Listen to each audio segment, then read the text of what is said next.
Good evening church. आइए हम परमेश्वर के भवन से जाने से पहले हम एक छोटी सी प्रार्थना करें। हालेलुया, धन्यवाद लॉर्ड। लॉर्ड धन्यवाद देना चाहता हूँ लॉर्ड, आपने हमें ये मौका दिया लॉर्ड, फिर से इस कलीसिया में आके हमें आपकी आराधना, आपके वचन सुनने का मौका दिया, उसके लिए धन्यवाद लॉर्ड। लॉर्ड मैं धन्यवाद देना चाहता हूँ हर एक लोगों को जो लॉर्ड हमें देख रहे हैं लॉर्ड, जो ऑनलाइन देख रहे हैं और जो सभा में होंगे लॉर्ड, उनके लिए धन्यवाद देना चाहता लॉर्ड। उस शाम के टाइम में लॉर्ड जो लोग आएंगे लॉर्ड, आप उनके मनों को छूना, ऐसी प्रार्थना करता हूँ यीशु। आप उनसे बातें कीजिए, ऐसी प्रार्थना करता हूँ लॉर्ड। इस हम सारी चिंताओं को लॉर्ड आपके ऊपर सौंपते हैं लॉर्ड। हम आते हैं लॉर्ड आपके पास सारी खुशियाँ को लेकर लॉर्ड, सारे दर्द को लेकर लॉर्ड। आप हमारे मनों को जानते हैं लॉर्ड, आपके लिए सब कुछ मुमकिन है लॉर्ड। इस शाम के टाइम को लॉर्ड यीशु हम आपके हाथों में सौंपते लॉर्ड। इस पूरे सभा को लॉर्ड हम आपके हाथों में सौंपते लॉर्ड। धन्यवाद लॉर्ड, धन्यवाद देना चाहता हूँ लॉर्ड, कोटि कोटि धन्यवाद लॉर्ड, धन्यवाद लॉर्ड। आमीन। आइए चर्च, हम इस गीत को लेकर आज की शाम की सभा को शुरू करते हैं। ये पहला गीत है, यीशु तेरा नाम सबसे ऊंचा है। तो हम उनकी महिमा के लिए उनके नाम को ऊंचा करते इस गीत से। तो अब जहाँ कहीं भी हो, अपने स्थानों पर है, तो आइए इस गीत को हम दिल से गाते हैं। यीशु तेरा नाम सबसे ऊंचा है। यीशु तेरा नाम सबसे ऊंचा है।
आपका इस नाम को लॉर्ड हम ऊंचा उठाते हैं, क्योंकि आपका नाम वचन के जरिए बहुत ऊंचा है लॉर्ड।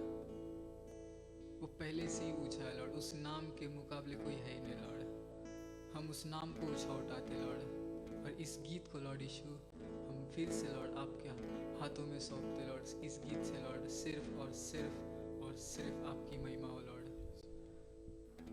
धन्यवाद लॉर्ड।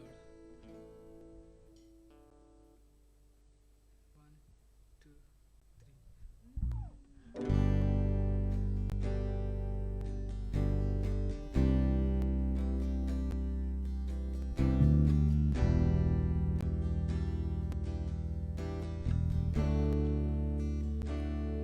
मैं तुझको पसंद आऊं, मैं तेरे दिल को भाऊं, ऐसा मुझको बना,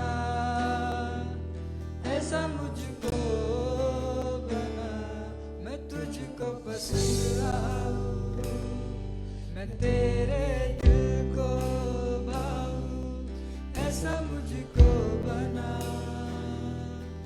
ऐसा मुझको बना।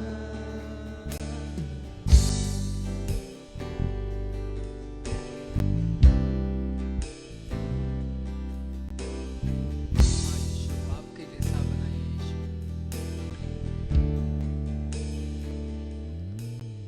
मेरे अंदर तेरी आदतों को भर दे, मेरे अंदर तेरी चाहत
प्रार्थना करते लॉर्ड कि हमें आपके जैसा बनाइए लॉर्ड, आपके अंदर पूरे रूप से हमें आपके जैसा बनाइए लॉर्ड। हम इंसान हैं लॉर्ड, आपने फिर भी हमें चुना लॉर्ड। हम पापी हैं फिर भी आपने चुना लॉर्ड। हम आते लॉर्ड इस प्रार्थना को लेके कि हमें आपके जैसा बनाइए यीशु, आपके जैसा बनाइए लॉर्ड।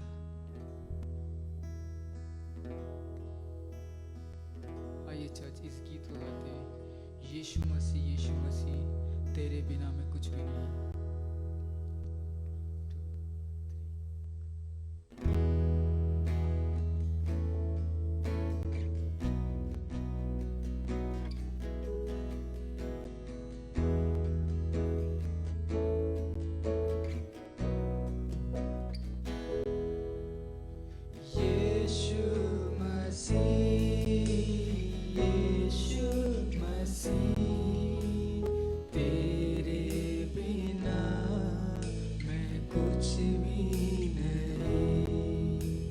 तेरी दया तेरी करुणा उसके बिना मेरा जीना नहीं। यीशु मसीह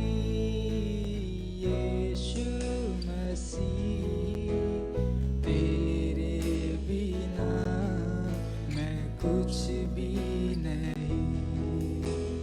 तेरी दया तेरी करुणा उसके बिना मेरा जीना नहीं।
आपके बिना जी नहीं सकते लॉर्ड। आपकी दया, आपकी करुणा, आपका अनुग्रह आपने हमें दिया लॉर्ड, ताकि हम इस संसार में जी सके लॉर्ड।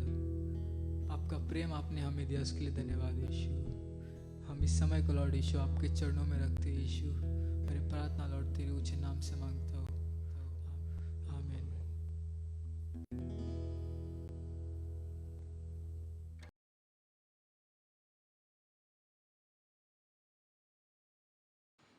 तो इस पूरे हफ्ते भर की घोषणा ये है चर्च कि सोमवार से और मंगलवार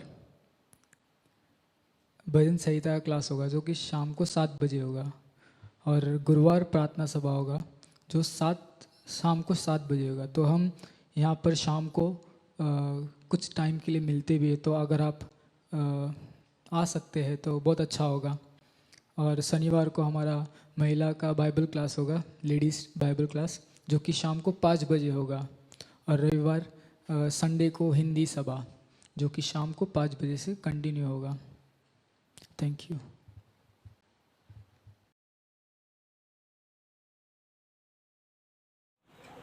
गुड इवनिंग कलीसिया, आप सभी का स्वागत है आज के शाम की सभा में।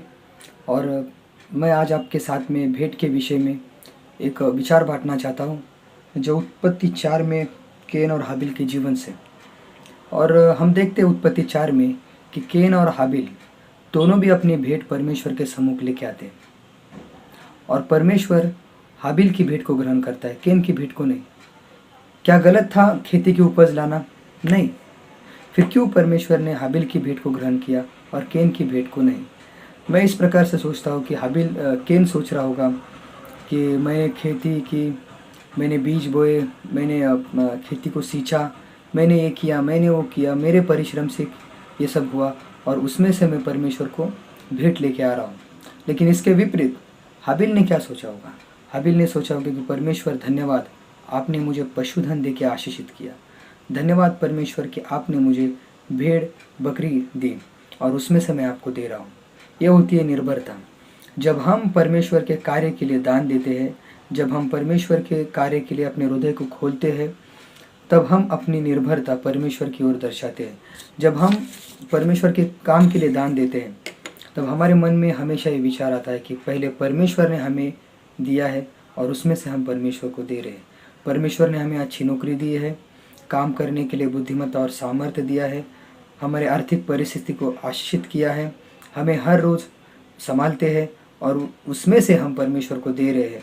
तो परमेश्वर हमारे हर एक दान को, हर एक भेंट को ग्रहण करते हैं।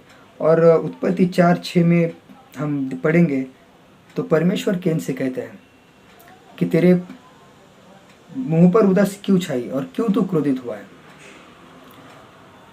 जब हम भेंट या दान जब हम देते हैं, तब परमेश्वर देखता है कि हमारे हृदय कैसे है। परमेश्वर देखता है कि हमारी निर्भरता और हम परमेश्वर पर कितना निर्भर है।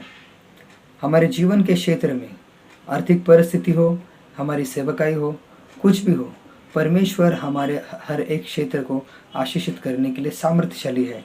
परमेश्वर हमारे हर एक क्षेत्र को आशीषित करते हैं।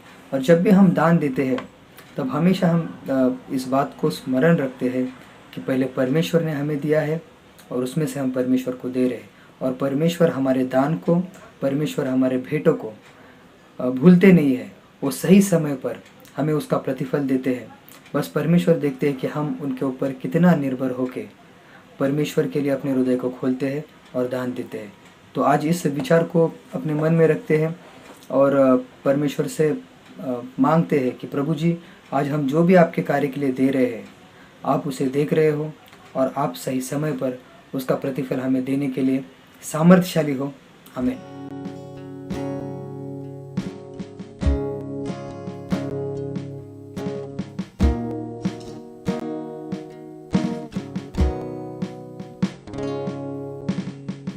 मैं जहाँ हूँ तेरी योजना है, मैं जैसा हूँ तेरी रचना है।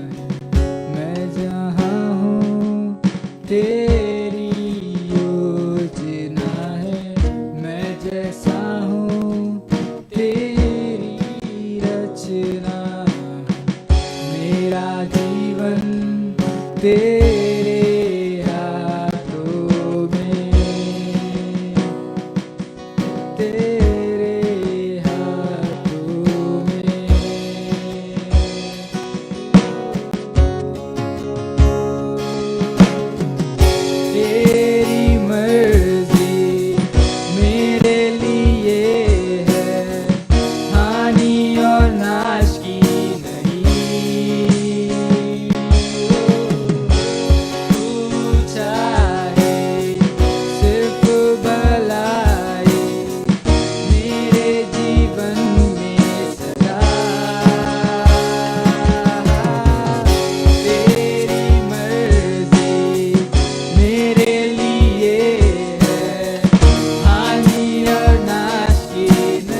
तेरे वादों पे ना कोई शस्त्र रोकेगा मुझे। जंजीरों को तोड़ा है तूने, तोड़ा है तूने, तोड़ दिया तूने। तेरी मर्जी मेरे लिए है, हानि और नाश की नहीं। तू चाहे सिर्फ भलाई मेरे जीवन में सदा। तेरी मर्जी मेरे लिए है, हानि और नाश की नहीं। तू चाहे सिर्फ भलाई मेरे जीवन में सदा। सिर्फ भलाई। तू मेरा खुदा, पिता भी तू मेरा, बाहों में तेरे मैं रहूं सदा। तू मेरा खुदा, पिता भी तू मेरा, बाहों में तेरे मैं रहूं सदा। तू मेरा खुदा, पिता भी तू मेरा, बाहों में तेरे मैं रहूं सदा।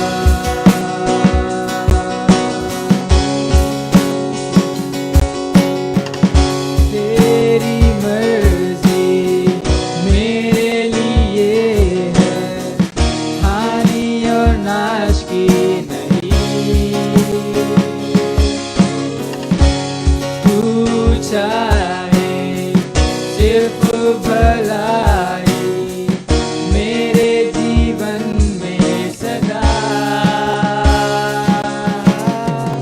तेरी मर्जी मेरे लिए है, हानि और नाश की नहीं।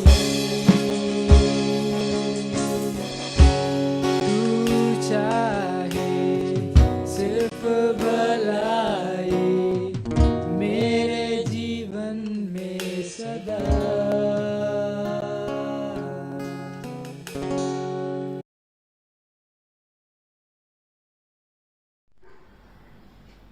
प्रेज द लॉर्ड, जय मसीह की। आइए हम परमेश्वर के वचन को ध्यान देंगे। और परमेश्वर के वचन में जाने से पहले हम प्रार्थना करते हैं कि परमेश्वर हमसे उनके वचन के जरिए बातें करें। प्यारे पिता परमेश्वर, आप आपके वचन के जरिए हमसे बातें कीजिए। आज हम आपके वचन के गहराइयों को जानना चाहते हैं, सीखना चाहते हैं। परमेश्वर, हम आपके वचन के अधीनता और आपके पवित्र आत्मा के अधीनता में हम सब अपने आप को सौंपते हैं। यीशु मसीह के नाम से हम प्रार्थना करते हैं, आमीन।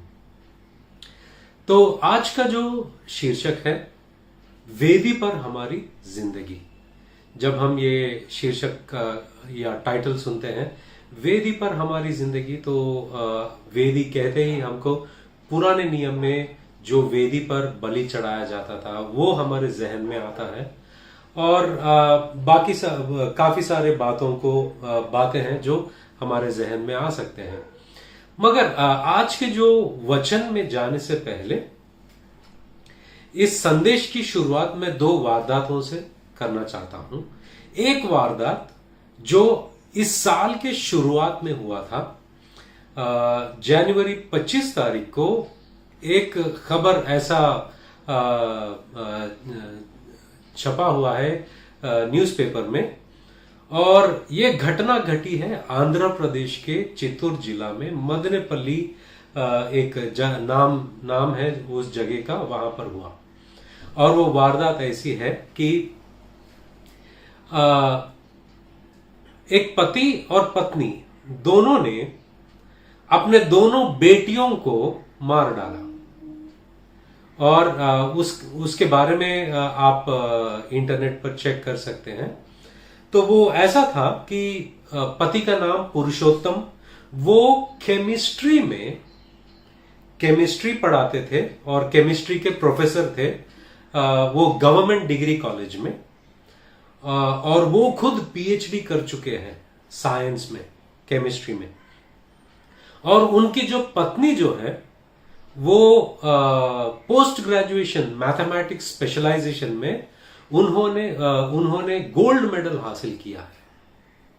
और वो आईआईटी में जो लोग जाना चाहते हैं उनको ट्रेन करने के लिए एक कोचिंग सेंटर उन्होंने खोला है और उसमें उन लोगों को मदद करते हैं। दोनों हाईली क्वालिफाइड हैं। उनके दो बेटियां हैं। एक का नाम है अलेख्या, उनका 27 इयर्स, और दूसरे का नाम साई दिव्या जो 22 साल की थी। दोनों लड़कियां। एक लड़की जो है वो Indian institute of forest management Bhopal में उन्होंने ये डिग्री हासिल किया, एमबीए किया। दूसरी जो छोटी लड़की है उन्होंने बीबीए किया। ये फैमिली बैकग्राउंड है। अब बात यह है कि ये पति पत्नी ये दोनों लड़कियों का कत्ल क्यों किया। और मां ने खास तौर पर जिनका नाम है पद्मजा, उसने ऐसा किया कि एक त्रिशूल लेकर एक बेटी को उन्होंने मार डाला, दूसरी बेटी को एक डंबल लेकर उनको मार डाला। उनको मारने के बाद में पति जो है अपने दोस्त को फोन करके उन्होंने ये कहा कि हमने हमारी बेटियों को, परमेश्वर को हमने बलि चढ़ा दिया और कल शाम तक वो लोग जाग जाएंगे। तो वो दोस्त ने क्या किया, तुरंत पुलिस को फोन किया और कहा कि ऐसा ऐसा हुआ है। पुलिस तुरंत उनके घर चले गए। जब देखा तो दोनों लड़कियां लाल साड़ी पहनकर खून सब फैला हुआ है और उसमें 2 लाशें हैं। तो ये एक वारदात, जब ये वारदात मैंने सुना तुरंत मेरे दिमाग में इतने सारे ख्याल आ गए हैं कि ये दोनों लोग जो हैं और बच्चे भी जो हैं सब लोग पढ़े लिखे हैं।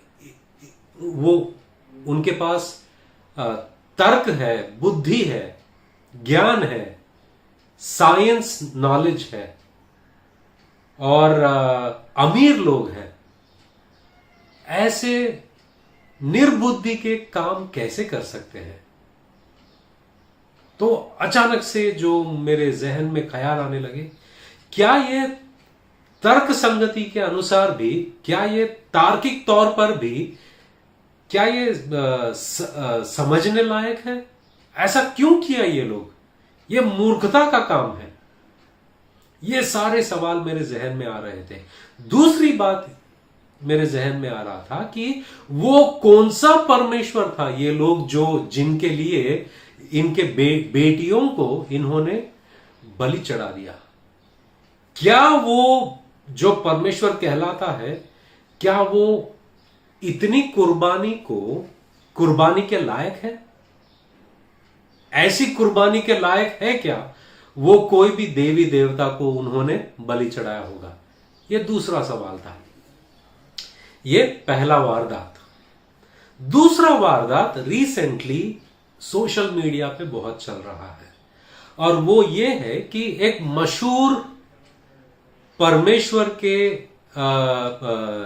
यीशु मसीह के लिए गाना गाने वाला और गाना लिखने वाला आजकल क्या कर रहा है कि बॉलीवुड सिनेमा के गाने जो है वो परमेश्वर के लिए गा रहा है और वो ये कह रहा है कि ऐसे गाने मुझे परमेश्वर के करीब लेके जाते हैं।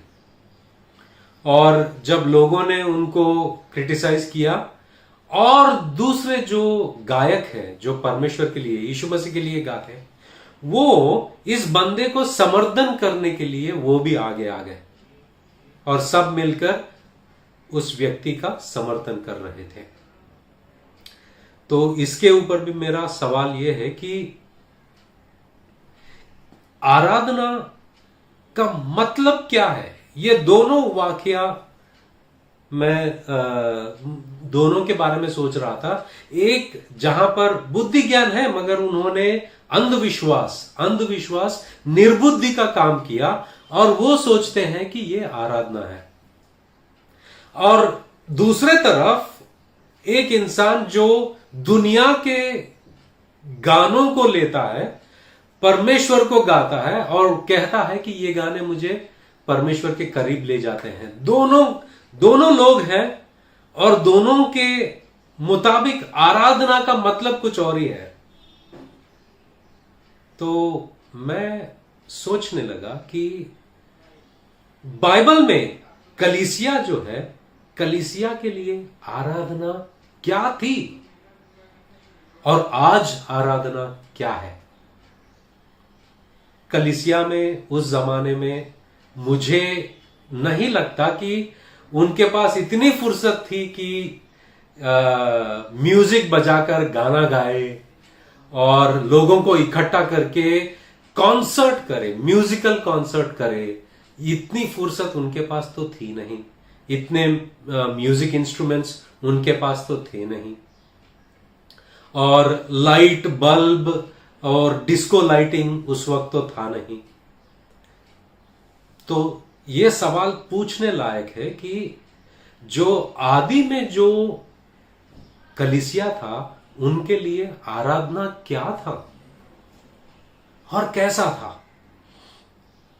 जब मैं इन बातों के बारे में सोचने लगा, मेरा ध्यान गया रोमियो की पत्री 12 अध्याय पहला वचन में।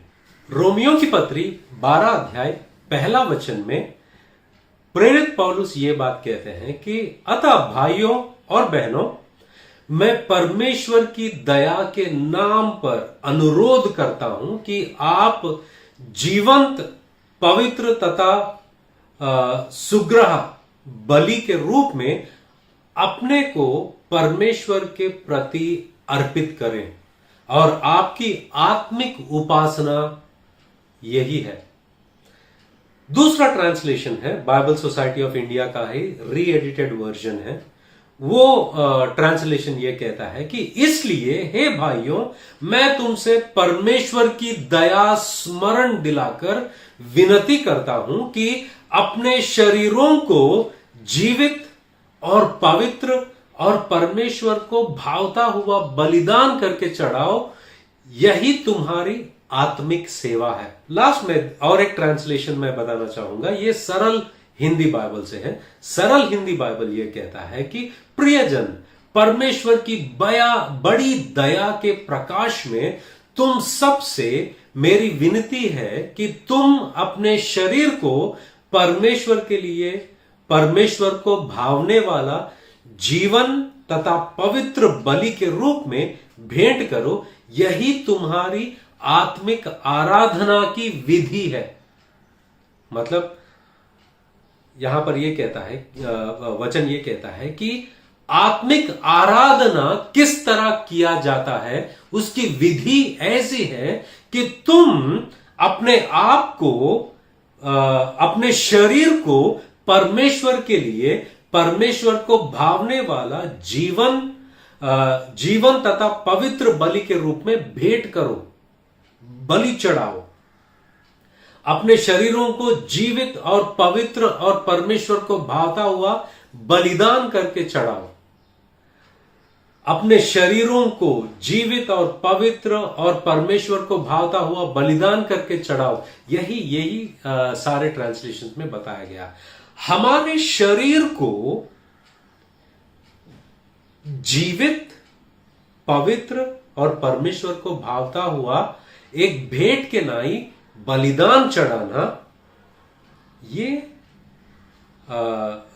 परमेश्वर को भावता हुआ, और यही विधि है हमारी आत्मिक सेवा का और आराधना का।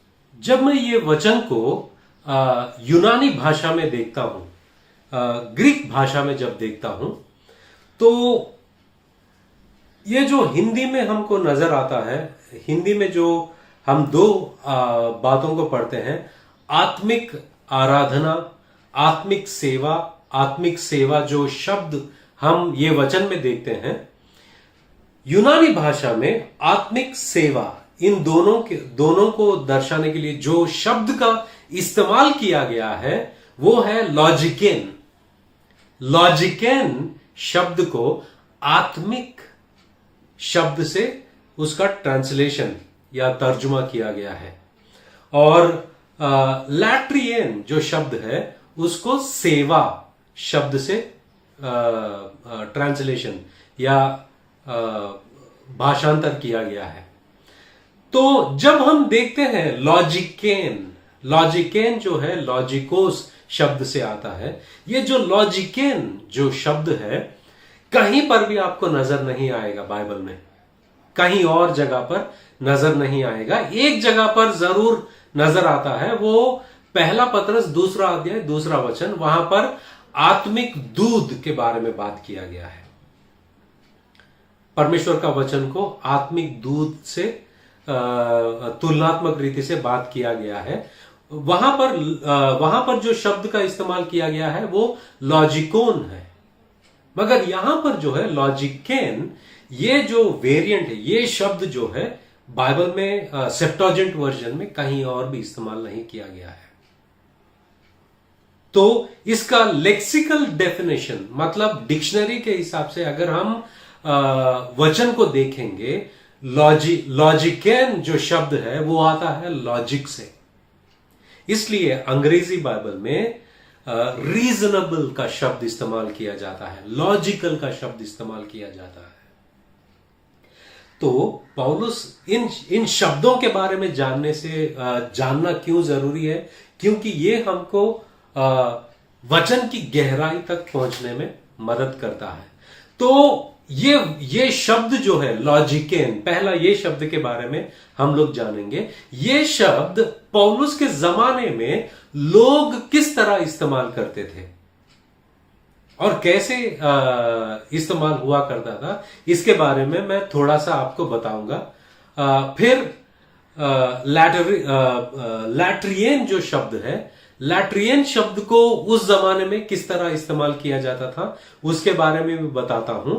फिर हम वचन में आगे जाएंगे। ये दो शब्दों को समझने से हमारी सोच और परमेश्वर का वचन की गहराई ग्रहण करने में और मदद मिली। तो पहला जो है वो लॉजिकेन जो शब्द है, पौलुस के जमाने में इस तरह इस्तेमाल किया जाता था कि यूनानी जो फिलोसोफर्स होते थे, ग्रीक फिलोसोफर्स जो होते थे, वो लोग उनके लिए आराधना जो है वो तार्किक होना जरूरी था, और तार्किक तौर पर जो आराधना की जाती थी वही सच्ची आराधना समझते थे।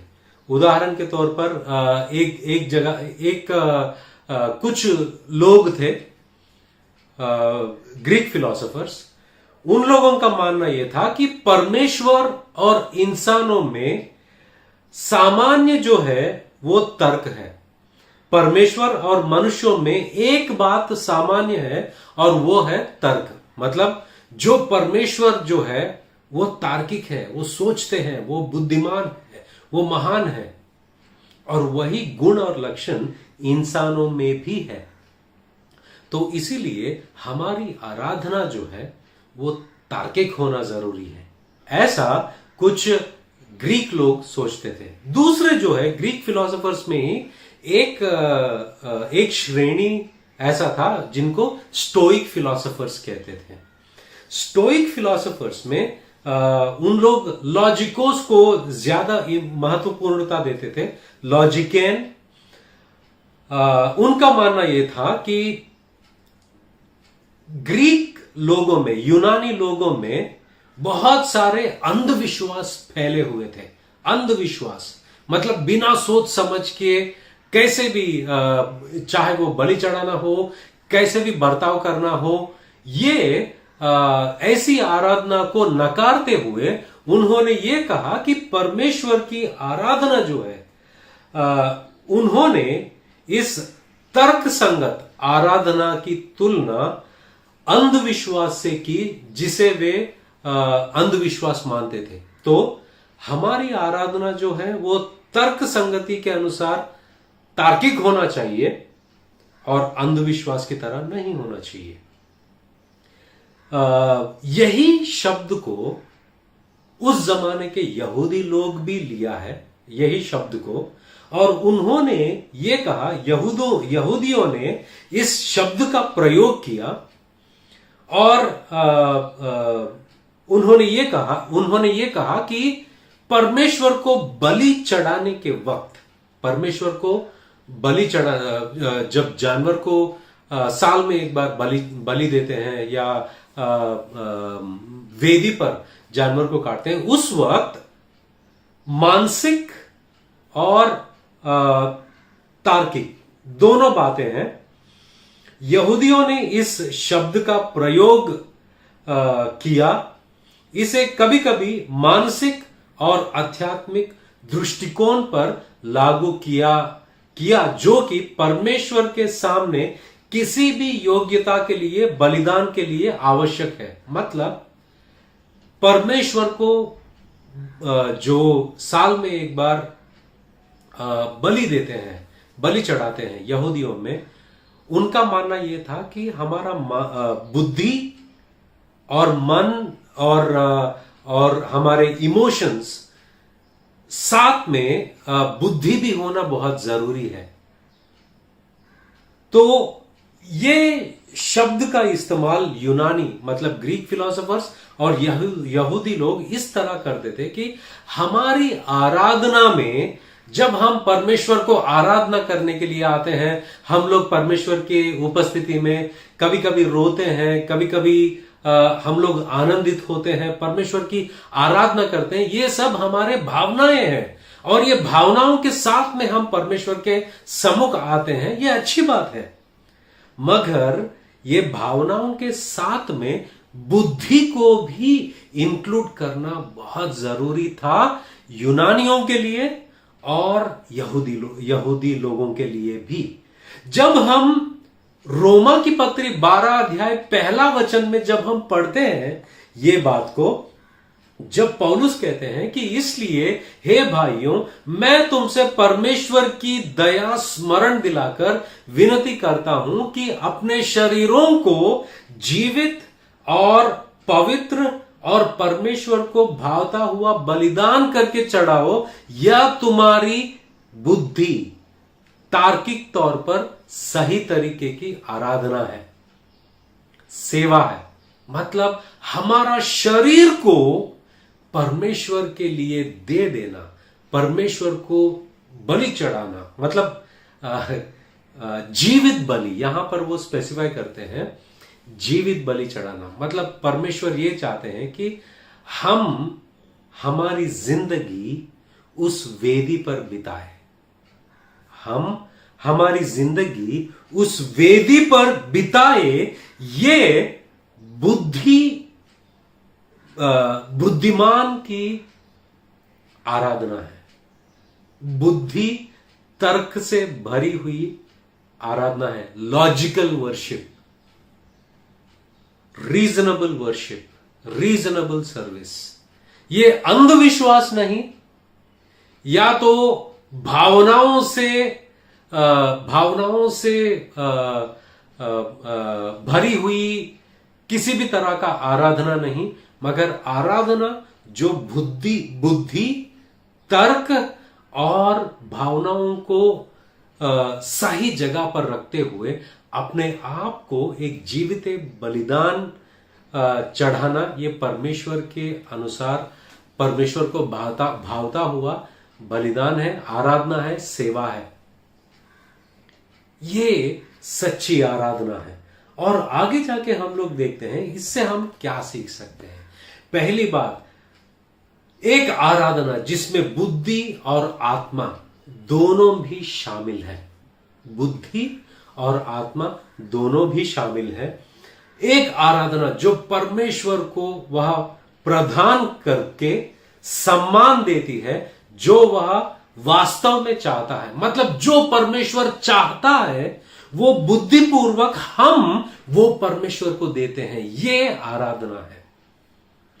तीसरा जो है, एक आराधना जो मन में मतलब समझ में सही लगता है, मतलब it makes sense to us to present ourselves to God. चौथा जो मुद्दा है, एक आराधना जो उनके लिए मतलब जो मसीह लोगों के लिए उपयुक्त है, जिन्होंने वास्तव में मसीह में प्रकट सत्य को समझ लिया है। मतलब उनके लिए जो मसीह में जो सच्चाई है, मसीह ने जो हमारे लिए इस दुनिया में किया है और हमारे गुनाहों के लिए, गुनाहों के खातिर उन्होंने जो किया है, जब हम ये समझते हैं और ये आराधना जब हमारे शरीर को समर्पण करते हैं, उस वेदी पर हम जीने लगते हैं, ये बुद्धिपूर्वक आराधना है। अब दूसरा शब्द जो है वो है लैट्रियन, LATREIAN, लैट्रियन। ये जो शब्द जो है उस जमाने में, पौलुस के जमाने में मजदूरी को लेकर यह शब्द का इस्तेमाल किया जाता था। उस वक्त पता नहीं आप में से कितने लोग गांव से हैं। जब मैं गांव में बड़ा हुआ तो सुबह 7 बजे एक जगह होता था, वहां पर जो कोई काम करने के लिए तैयार है, मजदूरी करने के लिए तैयार है, वो अपना टिफिन लेकर वहां पर पहुंच जाता था। तो लोग उनको हायर करते थे, मतलब उनको बुलाते थे कि हमारे घर में फलाना काम है, आपको मजदूरी करना है वहां पर। तो ये जो शब्द जो है लैट्रियन, इसका अर्थ ये है, ये शब्द तब इस्तेमाल किया जाता था कि मैं सेवा करने के लिए तैयार हूं, उसके प्रति जो आप मुझे ये सेवा के बदले में देंगे। I am willing to work for a pay. आगे जाकर ये शब्द का इस्तेमाल इस तरह हुआ करता था कि मैं सेवा करने के लिए तैयार हूं, मैं काम करने के लिए तैयार हूं। और आगे जाकर इसका मतलब ऐसा हुआ कि मेरी पूरी जिंदगी तुम्हारी खिदमत में काम करने के लिए मैं तैयार हूं।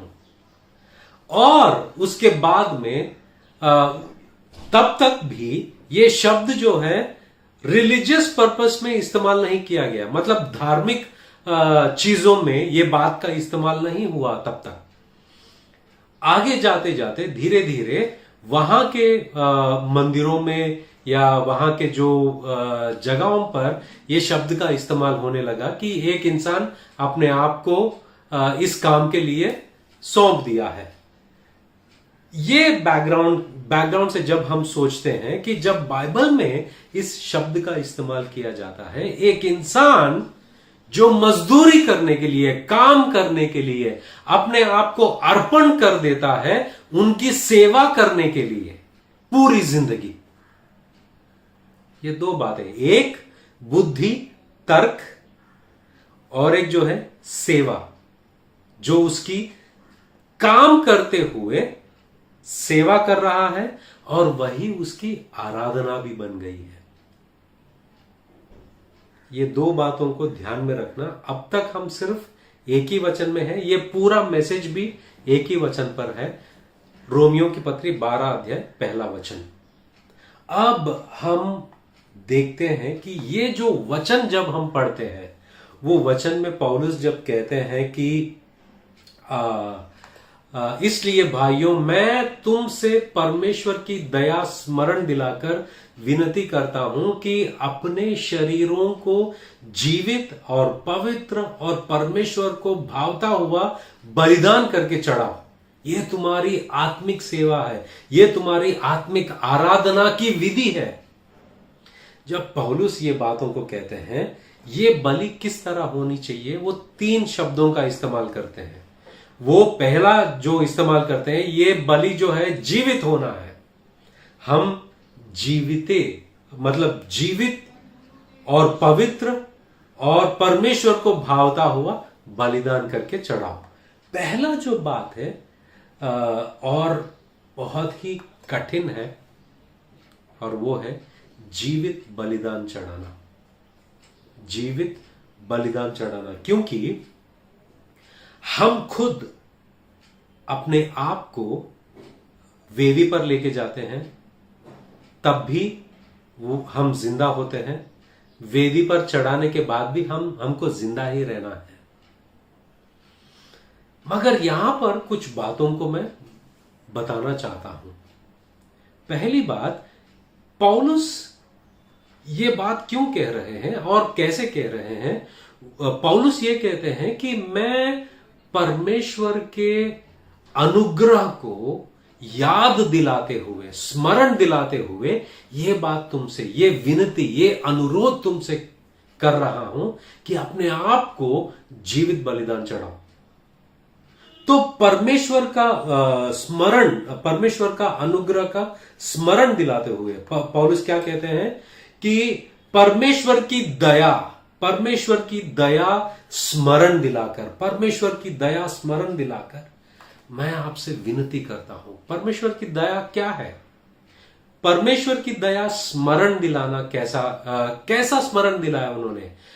रोमियों की पत्री 1 अध्याय से लेकर 11 अध्याय तक, उन पूरे एक एक अध्याय में परमेश्वर का अनुग्रह, परमेश्वर का दया जो है, किस रीति से हमारे जिंदगी में परमेश्वर ने दिखाया, उसके बारे में सब समझाया पौलुस ने। 1 अध्याय से लेकर 11 अध्याय तक उन्होंने समझाया। अब 12 अध्याय के शुरुआत से लेकर उसके प्रति हमको क्या करना है, इसके बारे में पौलुस बताते हैं। परमेश्वर ने तो अपनी दया को दिखाया और उन्होंने क्या क्या किया। अगर हम पहला अध्याय से देखते हैं, पहला अध्याय, दूसरा अध्याय, तीसरा अध्याय में पौलुस ये बताते हैं कि अन्य जाति के लोग जिनके पास कोई धर्मशास्त्र नहीं है, परमेश्वर ने अपने आप को बयान किया है। परमेश्वर ने अपने आप को बयान करने के बावजूद भी उन्होंने परमेश्वर को नमस्कार नहीं किया, परमेश्वर की आराधना नहीं की, और उन्होंने परमेश्वर को छोड़कर, सृष्टिकर्ता को छोड़कर सृष्टि की आराधना की, और ऐसे वो लोग गुनहगार बन गए। आगे जाकर पौलुस कहते हैं कि यहूदी लोग जिनके पास धर्मशास्त्र है, वो भी बाहरी रूप से वो अपने आप को यहूदी बताते हैं, मगर अंदर वो परमेश्वर के काफी दूर है। और अगर आप अन्य जाति के लोग हो या यहूदी लोग हो, कोई फर्क नहीं, तुम सब लोगों ने पाप किया है। 4 अध्याय में पौलुस बताते हैं कि अब्राहम जो है, परमेश्वर पर विश्वास करके उनको परमेश्वर ने धार्मिक ठहराया। 5वां अध्याय में पौलुस बताते हैं कि हम सब परमेश्वर के क्रोध के लायक थे, परमेश्वर के दुश्मन थे, भक्तिहीन थे, निर्भक्ति, हमारे जिंदगी में कोई भक्ति नाम की चीज नहीं थी, परमेश्वर के क्रोध के लायक थे। मगर यीशु मसीह के जरिए हम उस क्रोध से बच गए। परमेश्वर के और हमारे बीच में मेल मिलाप हुआ, हमारे बीच में शांति हुआ, मगर पूरा क्रोध जो है यीशु मसीह पर पड़ा और सारी सजा उन पर गिरी। और आगे जाके पौलुस ये भी कहते हैं कि आने वाली महिमा में हम रहेंगे यीशु मसीह के जरिए।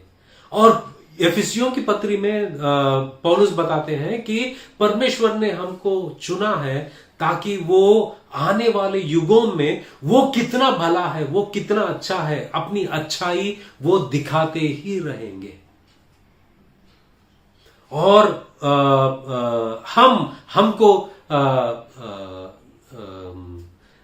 न्याय के नीचे, व्यवस्था के नीचे नहीं रखा, मगर हमको अनुग्रह के नीचे रखा है। और आगे जाके पौलुस कहते हैं कि पवित्र आत्मा हमें मदद करता है, हमारे अंदर बसता है। हमको प्रार्थना कैसे करना वो भी पता नहीं, मगर पवित्र आत्मा हमारे लिए प्रार्थना करता है। ये सब जो है उनकी दया है हमारे ऊपर। परमेश्वर की दया हम पर इस रीति से बयान किया गया। और 12 अध्याय में आकर पौलुस कहते हैं कि हम हमारे शरीर को जीवित बलिदान चढ़ाना जो है ये तार्किक है, ये तार्किक है और ये रीजनेबल है। मतलब समझ सकते हैं, समझने लायक है। ये रीजनेबल है कि इतना तो हम कर ही सकते हैं कि हम अपने आप को उस बलिदान पर, उस वेदी पर रखकर जिंदा बलिदान कर सकते हैं और उस वेदी पर जिंदगी जीना है। हमें उस वेदी पर हमें जिंदगी जीना है। अपने आप को जब हम जीवित बलिदान की तरह उस पर चढ़ाते हैं, हम ये कह रहे हैं परमेश्वर से कि परमेश्वर, this is always available for your disposal. मतलब आप इसको कब जिस तरह से इस्तेमाल करना चाहते हो आप इसका इस्तेमाल कर सकते हो। इस पर कोई मेरा हक नहीं है। ये हम कह रहे हैं, हम ये कह रहे हैं कि इस पर मेरा हक नहीं है। आपको जिस तरह पसंद है उस तरह इसका इस्तेमाल कीजिए। और दूसरी बात, पता नहीं आप में से कितने लोग एक बकरे का गला काटा है आपने? कभी नहीं काटा है। जब मैं मुसलमान था, हर 2-3 दिन में कोई ना कोई एक बकरी को लेकर आता था या मुर्गी को लेकर आता था और कहता था कि इसका हलाल कीजिए, क्योंकि हमको इसका जो मांस जो है बेचना है। अगर इसको हलाल नहीं करते हैं तो लोग खरीदेंगे नहीं। तो उस वक्त मुझे या मेरे अब्बा को लोग बोलते थे कि इसका हलाल कीजिए। तो हम एक बकरी के मुंह में पानी डालते हैं 3 बार। डालने के बाद में एक छुरी से उसका गर्दन काटते हैं। ये जो विंड पाइप होता है उसको काटते हैं और उसके आजू बाजू में जो मसल्स होते हैं उसको भी काटते हैं और उसका गर्दन को तोड़ते हैं। तब वो गिड़गिड़ाता है, पूरा लहू जो है वो बाहर गिर जाता है, वो मर जाता है। अब इसी तरीके से अगर हम वेदी पर किसी बकरे को काटते हैं, वो मरता है, वेदी पर से कहीं पर भागता नहीं। मगर एक जीवित बकरे को आप वेदी पर रखो, क्या वो रुकेगा वहां पर? वो वहां रुकेगा नहीं। क्यों रुकेगा नहीं? वो उस वेदी से कूदने की प्रयास करते ही रहेगा, बाहर कूदने की। उस वेदी से बाहर आने के लिए वो बहुत कोशिश करते रहेगा। उस वेदी पर की जिंदगी कैसी होती है उसके बारे में मैं बताना चाहूंगा आपको। जब हम रोमियो की पत्री अध्याय 6 12 से लेकर 13 वचन तक पढ़ते हैं, इसलिए पाप तुम्हारे नश्वर शरीर में राज्य ना करे कि तुम उसकी लालसाओं के अधीन रहो, और न अपने अंगों को अधर्म की हथियार होने के लिए पाप को सौंपो, पर अपने आप को मरे हुओं में से जी उठा हुआ जानकर परमेश्वर को सौंपो, और अपने अंगों को धार्मिकता के हथियार होने के लिए परमेश्वर को सौंपो। तो यहां पर जब हम देखते हैं पाप तुम्हारे नश्वर शरीर में राज्य ना करे, और एक बात पौलुस कहते हैं, ना अपने अंगों को अधर्म के हथियार होने के लिए पाप को सौंपो मत, अपने आप को परमेश्वर को सौंपो। चौथा पौलुस कहते हैं, अपने अंगों को धार्मिकता के हथियार होने के लिए परमेश्वर को सौंपो। पर पौलुस क्या कहते हैं कि तुम्हारा शरीर को उस वेदी पर ऐसा रखो, उस वेदी पर से बहुत बार वो कूदने के लिए, बाहर कूद के भागने के लिए वो बहुत कोशिश करते रहेगा, मगर तुम्हारे अंगों को पाप के ओर सौंपो मत, मगर धार्मिकता के ओर सौंपो। मतलब पौलुस का मतलब क्या है यहां पर कि काफी लोग अपने जहन में एक ही सोचते हैं कि मुझे पाप नहीं करना है, पाप नहीं करना है, पाप नहीं करना है, ये नहीं करना है, वो नहीं करना है, इसी में अपना वक्त बिता देते हैं, मगर ये एक लीगलिज्म हो गया है। यहां पर पौलुस क्या कर रहे हैं, ठीक है तुम ये मत कर, ये नहीं करने के लिए तुम अपने आप को रोक रहे हो, मगर उल्टा क्या कर रहे हो ज्यादा? क्या तुम परमेश्वर की ओर अपने लालसाओं को बढ़ा रहे हो? क्या अपने आंखों को परमेश्वर की सुंदरता को देखने के लिए व्यस्त रख रहे हो? क्या अपने कानों को परमेश्वर की वाणी सुनने के लिए व्यस्त रख रहे हो? क्या तुम्हारी जुबान परमेश्वर की बात करने के लिए व्यस्त कर रहे हो? जब हम परमेश्वर की ओर हमारे अंगों को अर्पित करते रहते हैं, ये जो पाप को सौंपने की बात आती है वो कम होते जाता है हमारे जिंदगी में। और पौलुस ऐसे बताते हैं, वेदी पर की जिंदगी इस तरह होती है, उस वेदी पर की जिंदगी इस तरह होती है। आगे पौलुस कहते हैं, रोमियो की पत्री 8वां अध्याय 12 से 13 वचन में लिखा है कि इसलिए प्रियजन, हम पापी स्वभाव के कर्जदार नहीं कि हम उसके अनुसार व्यवहार करें, क्योंकि यदि तुम पापी स्वभाव के अनुसार व्यवहार कर रहे हो तो तुम मृत्यु की ओर हो, किंतु ध्यान से सुनिए, यदि तुम पवित्र आत्मा के द्वारा पाप के स्वभाव के कामों को मारोगे तो तुम जीवित रहोगे। ध्यान देना ये शब्द, ये वचन को, यदि तुम पवित्र आत्मा के द्वारा पाप के स्वभाव के कामों को मारोगे तो तुम जीवित रहोगे। मतलब हमारी वेदी पर की जिंदगी ऐसी है कि हम अपने आप को, अपने शरीर को नहीं मार रहे, मौत किसी और की हो रही है, और वो है ये जो वेदी पे से कूदने की जो लालसाएं हैं, वेदी पर से कूदने की जो ख्वाहिशें हैं, उसको कत्ल करना जरूरी है, उसकी कत्ल करना जरूरी है। और पौलुस कहते हैं कि पवित्र आत्मा के द्वारा पाप के स्वभाव के कामों को मारोगे तो तुम जीवित रहोगे। तुम उस वेदी पर बलि के नाई चढ़ाए गए हो, तुम जीवित हो, मगर मौत उसकी होती है, वो लालसाओं की, वो कामों की, पाप के स्वभाव के कामों की मृत्यु।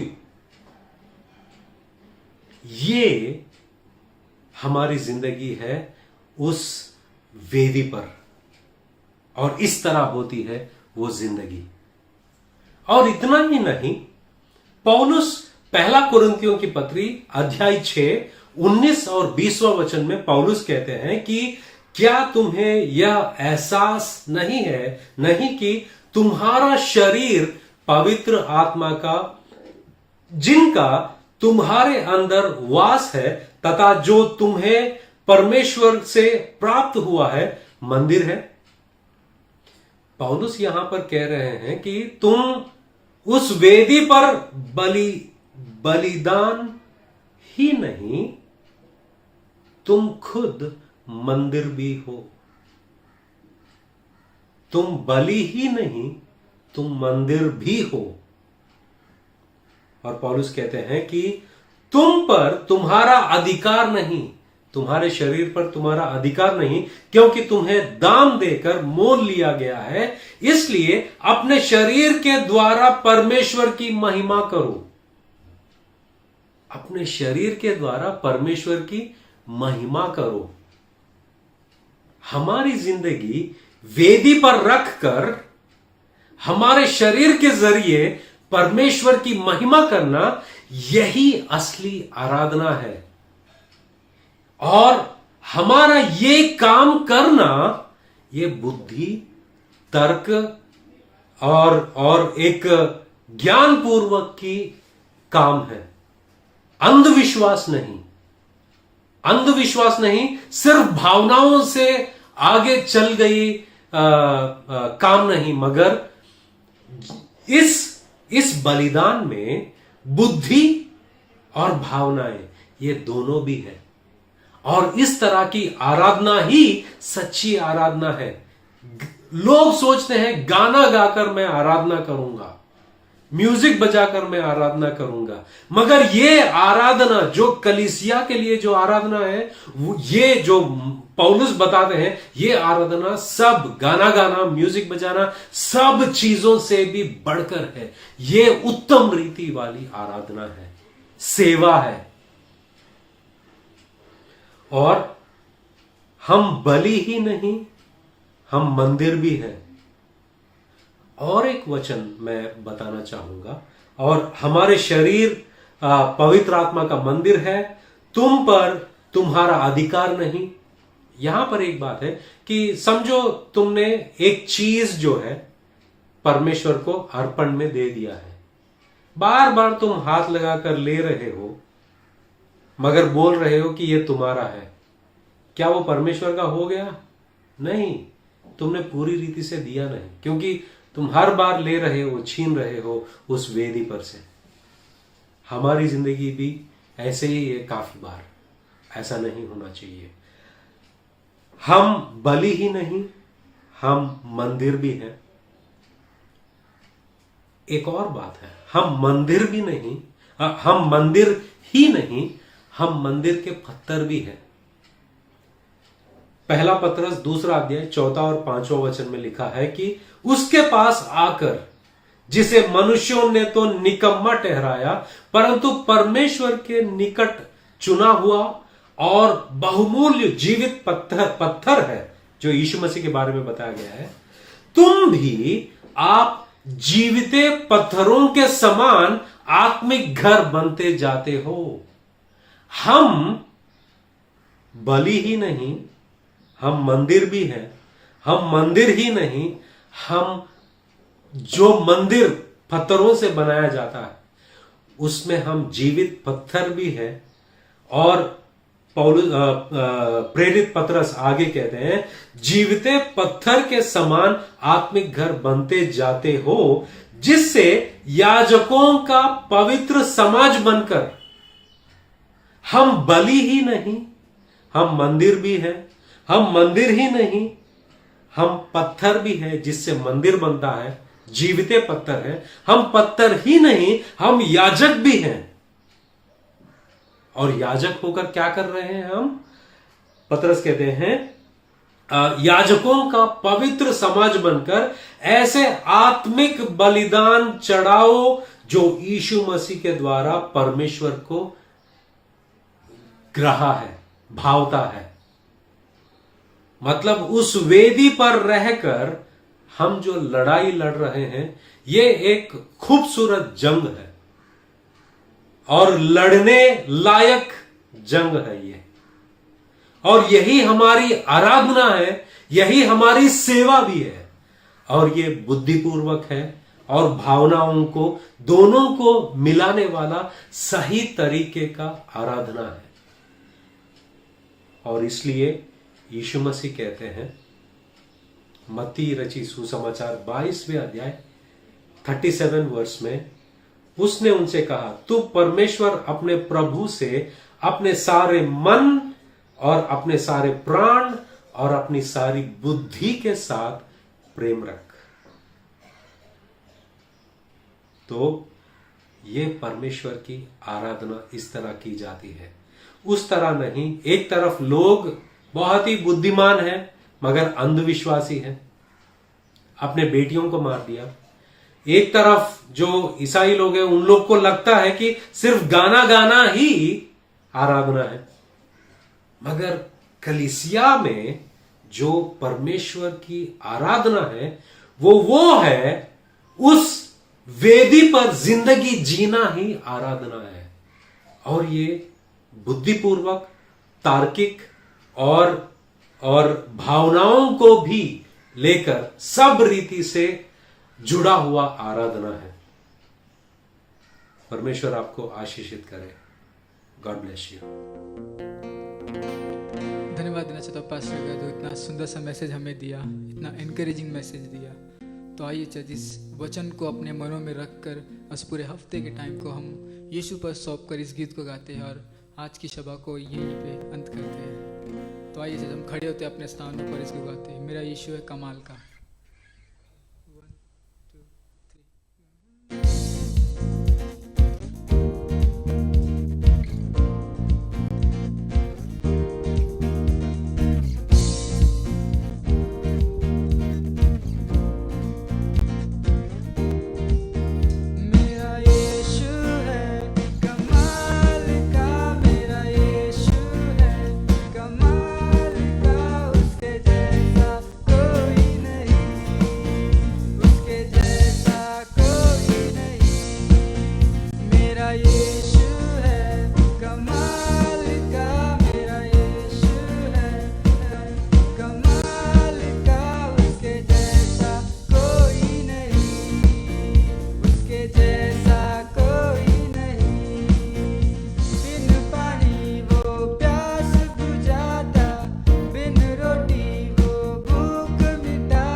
आपके जैसा कोई नहीं है लॉर्ड, इस संसार में कहीं नहीं है लॉर्ड। हमने आपको पाया है लॉर्ड, तो हम चाहते हैं कि आपका वचन दूसरों तक पहुंच सके लॉर्ड। हमें आपकी सामर्थ दीजिएगा लॉर्ड। ये फिर से लॉकडाउन को ओपन कीजिए और हमें एक विजन दीजिए फिर से लॉर्ड, कि हम आपके वचन को बांट सके लोगों की तरफ लॉर्ड। इसी सोच को लॉर्ड मैं आपके हाथों में सौंपता और हमें आपका रास्ता दीजिए लॉर्ड, कि हम इस कार्य को पूरा कर सके जल्द से जल्द लॉर्ड।